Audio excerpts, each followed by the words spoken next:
참 예수님.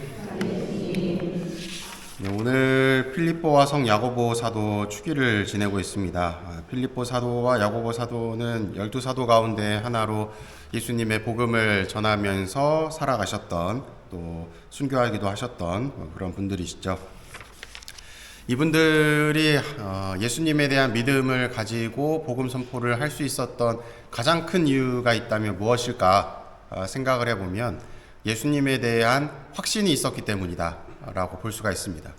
그리고 우리와는 다르게 그분들이 확신을 가질 수 있었던 가장 커다란 이유는 어디에 있을까요? 직접 만났기 때문에, 직접 만났고 또 경험했었기 때문에 가능하지 않았나 하는 생각이 듭니다. 실제로 예수님께서 같이 활동을 하셨고 다양한 좋은 이야기들도 들으셨을 거고 또 다양한 기적들도 직접 체험했을 것이고 눈으로 보고 만지고 듣고 다 했었기 때문에 예수님에 대한 믿음을 가지기에 충분한 조건이었던 거죠.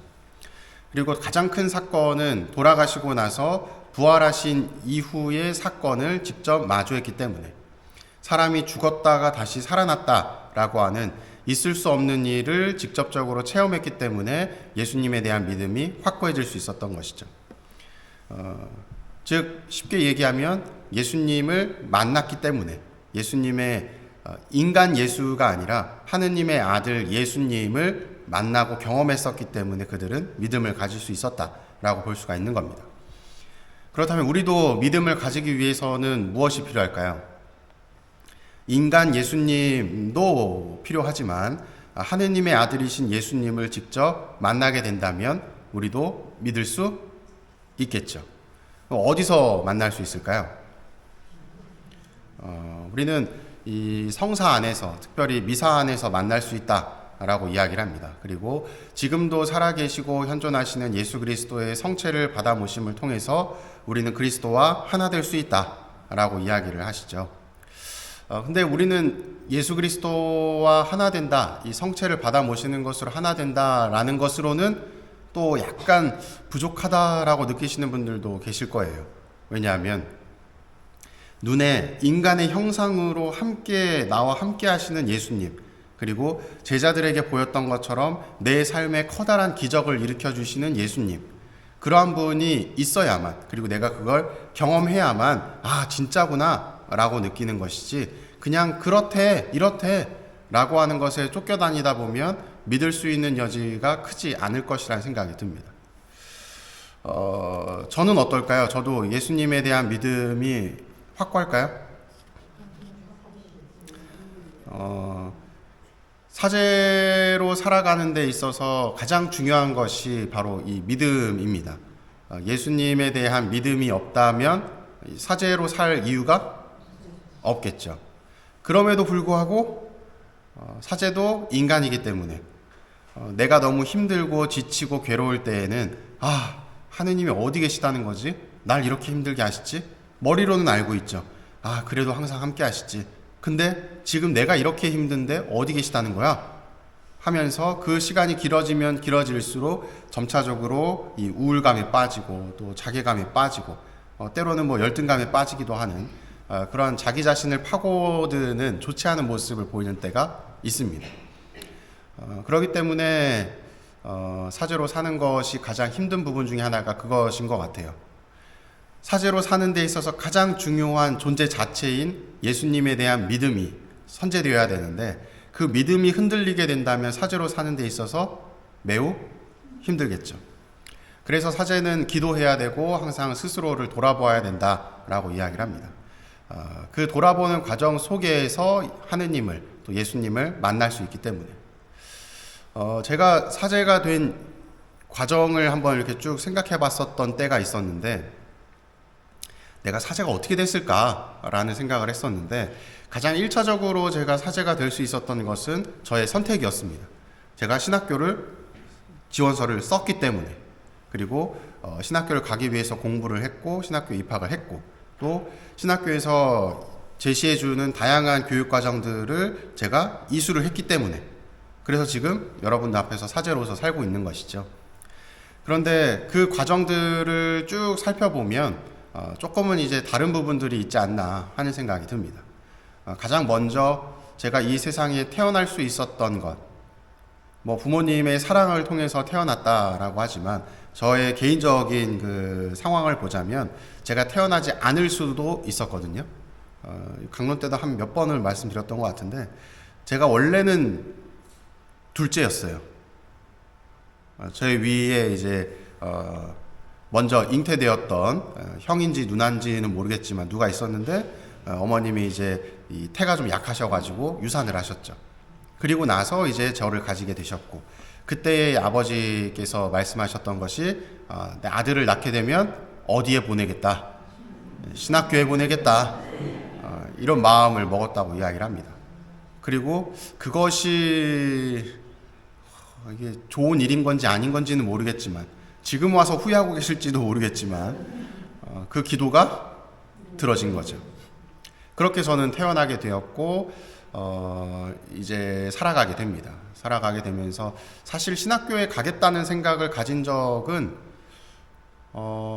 초등학교에 들어가게 되면서 복사단에 가입을 하고 3학년 때 선형성체를 하고 복사단에 가입을 하고 그때에 사제가 될 수 있는 방법이 이것이다 라는 것을 처음 알게 되었지 그 이전까지는 사제가 뭔지도 모르고 성당 나오면 저기 막 서가지고 뭐 하시는 분이 계시는데 관심도 없었어요. 그런데 복사단을 하게 되면서 누구의 의지로? 어머니의 의지로.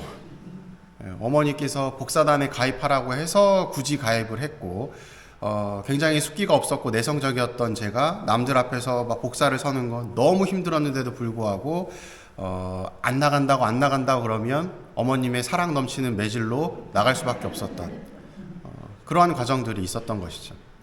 그렇게 복사단을 하게 되면서 어느 순간 중학교에 올라가게 되고 중학교에 가려고 보니 또 우연치 않게 저는 이 뺑뺑이로 중학교 배정을 받았거든요.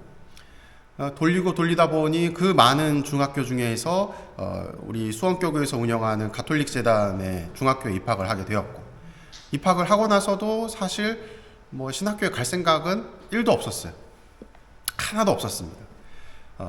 그럼에도 불구하고 부모님께서는 이 예비신학생 모임을 나가라 말씀을 하셨고 나가기 싫어서 안 나간다 하고 때로는 막 도망 다니기도 하고 그러다가 또 놀다가 들어오면은 너 나갔냐 안 나갔냐 안 나갔다 그러면 가져와라 해서 또 이 사랑의 시간을 보내기도 했었고 그러다가 결국에는 제가 조금 더 이제 사춘기가 지나고 제가 힘이 더 세지고 말빨이 점점 세지고 그런 이후에 안 나가겠다 해서 또 한 2년 3년간 쉬기도 했었고 그러면서도 또 우리 예비신학생들처럼 고학년에 속했기 때문에 본당에 대축 1급 미사가 있으면 그때만 나가서 또 복사를 서기도 하고 그런 과정들을 보냈죠.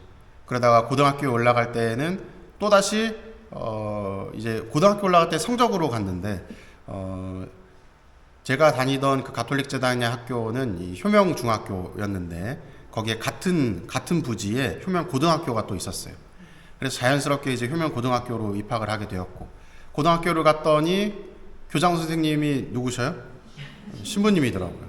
그러면서 너 예신이냐? 예신이는 등록은 되어 있으니 예신입니다. 와라. 그래서 신부님 방에 가서 따로 맨날 수업 시간에도 신부님이 부르셔가지고 가면 야 뭐 먹고 싶은 거 없냐? 야, 짜장면 시켜라. 짜장면도 먹고 탕수육도 먹고 수업 시간에 좀 한가하면은 신부님이 또 부르셔가지고 따로 막 빼서 야 뭐 하냐? 뭐 이거 먹자 저거 먹자 하면서 특혜 아닌 특혜도 누리고 점심시간 이후에 갈 데 없으면은 신부님 여기 방 비었으니까 와서 TV를 보든 놀든 그러고 가. 그래서 맨날 가서 그 매점 가서 간식 사들고 저희 또 다른 예신들이랑 같이 신부님 그 방에 가서 TV 보면서 간식도 먹고 그러다 보니 점차적으로 젖어들기 시작을 한 거죠. 거기다가 또 뭐 여러분들도 짐작하시겠지만 제가 또 외모가 너무나 출중하기 때문에 그 당시에는 좀 날씬했거든요. 그러니 막 그 효명 중학교에 있는 아이들, 중학생들, 고등학교에 있었던 여학생들 그냥 막 팬레터를 쓰고 막 빼빼로를 주고 뭐 난리를 치우고 했었는데 그때에도 또 다양한 학생들을 이제 만났었어요. 신학교 갈 생각도 없었기 때문에. 그러다 또 때마침 또 여학생과 또 이별을 하게 되고, 내가 가야 할 길은 신학교인가? 라고 하는 얼토당토 않는 혼자만의 이 망상에 빠져서 고민을 하고, 그러다가 결국에는 어떻게 하다가 신학교에 가려고 하는 마음을 먹고 신학교 입학을 한 거죠. 신학교에 입학을 해서도 항상 또 문제가 많이 있었습니다.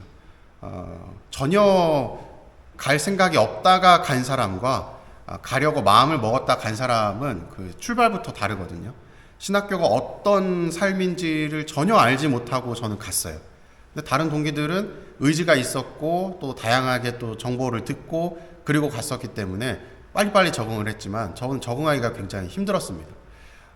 아침에 뭐 새벽같이 일어나서 기도 생활, 기도도 해본 적도 없는데 가가지고 성무일도라고 하는 기도도 막 무슨 뜻인지도 모르고 왜 해야 되는지도 모르겠는데 하고 있고, 그리고 또 뭐 미사를 하고 밥 먹고 청소하고 학교를 갔는데 그 수업을 듣는데 전혀 뭐 알지도 못하는 수업 내용도 듣고, 무슨 막 성경 그 당시에 읽어본 적도 없는데 성경에 뭐 다 알지 하면서 자 복음 몇 개야, 뭐 서간이 어떻게 되고 지혜서가 뭐고 어떤 거야 물어보는데 알지 못하는데 남들은 다 대답하고, 그런 어색한 상황 속에서 점차적으로 이제 한 학년 올라갔고, 그리고 그러다가 몇 번이고 신학교를 나가려고 했었던 마음도 있었고, 하지만 그때마다 선배 신학생이, 때로는 신부님이, 때로는 또 본당 선배 학사님들이 저를 붙잡고 또 이 자리에 머물게 해주셨죠.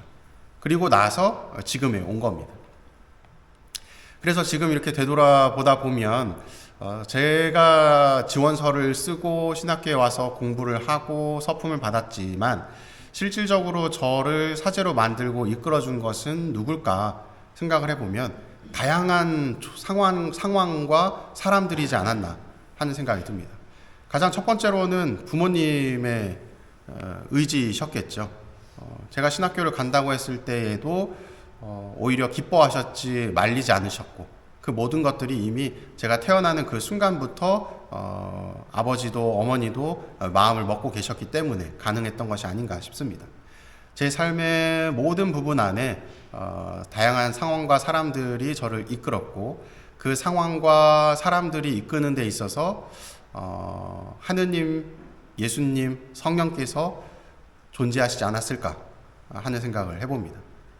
여러분들의 삶에서도 분명 지나고 나서 보면 이거 이랬었지 저랬었지 하는 부분들이 있으실 텐데, 돌이켜보면 그 안에 예수님이 없었을까, 하느님이 없었을까 생각을 해본다면 분명 존재했다는 것을 깨닫게 되실 겁니다. 결국은 예수님을 우리가 직접 인간의 형상으로 만나서 대화를 하고 기적을 체험하고 하는 것도 물론 좋은 부분일지 모르지만, 나 자신의 내면을 살펴볼 때, 나의 과거를 돌이켜볼 때 그때에 항상 나와 함께 하셨던 예수님을 발견할 수 있는 것이죠. 지금 당장에는 내 눈에 보이지 않기 때문에 없는 예수님이시지만 지나고 나서 나의 과거를 살펴보면 언제나 나와 함께 존재하셨던 예수님, 그분이 있다는 확신을 다시 새삼스럽게 느끼게 되는 겁니다. 그래서 사제는 사제로 살 수 있고 또 수도자는 수도자로 살 수 있는 것이 아닌가. 그리고 신앙인들도 마찬가지로 그렇기 때문에 신앙 안에 머물게 되고, 또 과거가 있기 때문에 미래를 꿈꾸면서 신앙생활을 할 수 있는 것이 아닌가 생각해 봅니다.